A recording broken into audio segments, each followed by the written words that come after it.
Hi everyone, I'm Liz. I'm a swim instructor here at the YMCA, and I'm also a senior in high school at Holdingford High School. Today I'm going to be reading Curious George Visits the Library. This is George. He was a good little monkey and always very curious. Today George and his friend, the man with the yellow hat, were at the library. George had never been to the library before.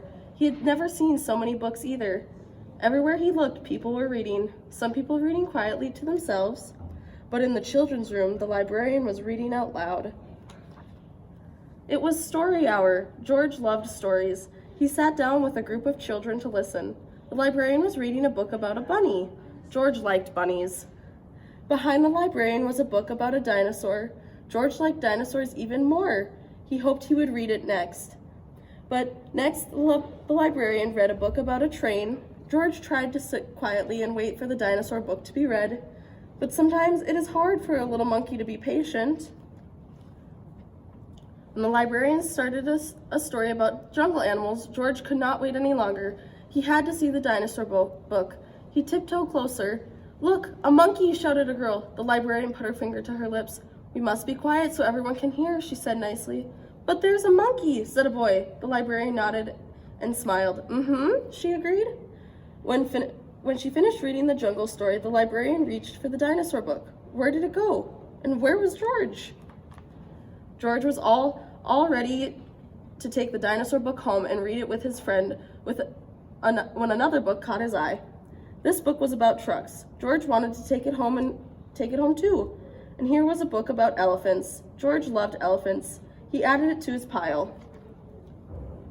George found so many good books, he soon had more than he could carry. He leaned against a shelf to rest.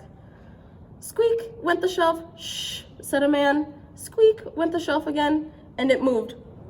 Why, it wasn't really a shelf at all. After all, I can't talk.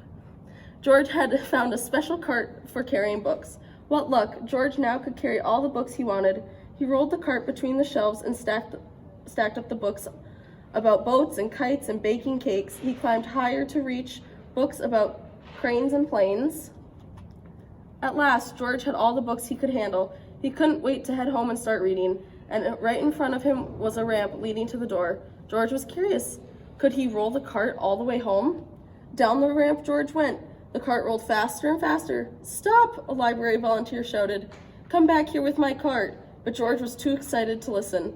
The cart was picking up speed and George was having fun. Until crash! George and the cart ran smack into the shelf of encyclopedias. The bookshelf flew up in the air and so did George. He landed in a big pile right between O and I. "Oh no," moaned the volunteer when he saw the mess George had made. "How am I going to put away all of these books?" "I'd like to borrow this one," said a boy from the story hour. "And I'll take this one," said a girl. With the help of George and the children, all of the books were sorted in no time. Soon, there was just a small pile of George's favorites left. "Would you like to take these books home with you?" the volunteer asked George. Then he took George to a special desk and helped him with get his very own library card.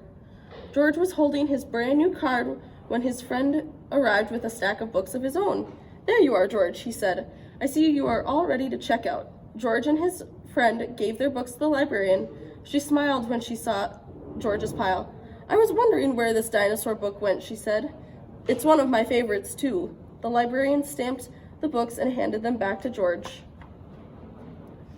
With the books under one arm, George waved goodbye to the volunteer, the librarian, and the children from Story Hour. "Come and see us again, George," the librarian said, waving back. "Enjoy your books." The end.